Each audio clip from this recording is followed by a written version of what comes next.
Normally, when journalists ask you about sustainability, they ask, will travel become more expensive?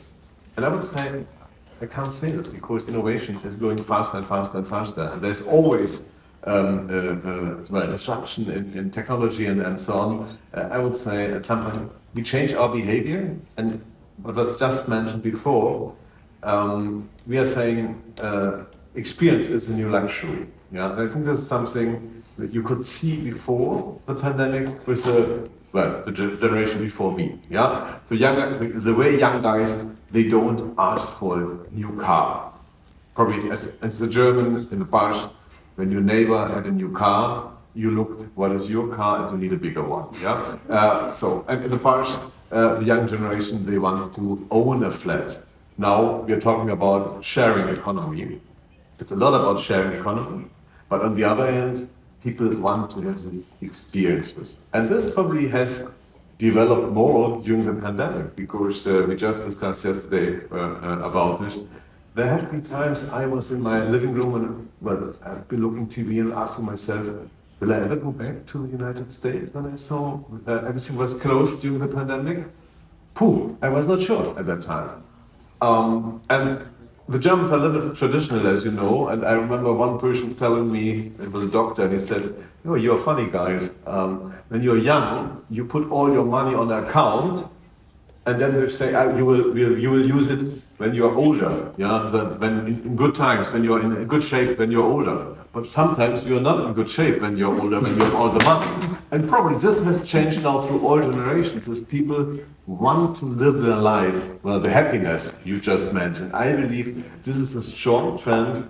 People want to live their life, they want to have this happiness, and they want to make this experience. And to be honest, we should be all happy about this, because in the world we are living now, what we've seen with the war, nobody has expected this kind of development, a war in Europe.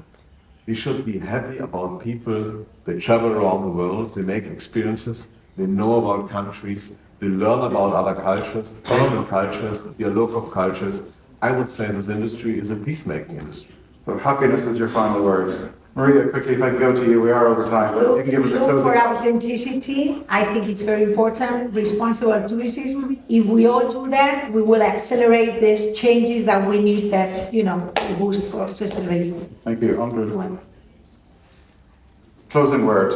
Sí, bueno, yo creo que la realidad de nuestro destino y de los destinos turísticos tiene que ver con lo que comentaba María, por la autenticidad, por tocar, y porque además la calidad, que muchas veces hemos hablado de calidad, es comer un tomate recién cosechado de un campo que además es diferente al que tú conoces y que genera esa experiencia nueva, y eso también es felicidad, y eso también busca el turismo.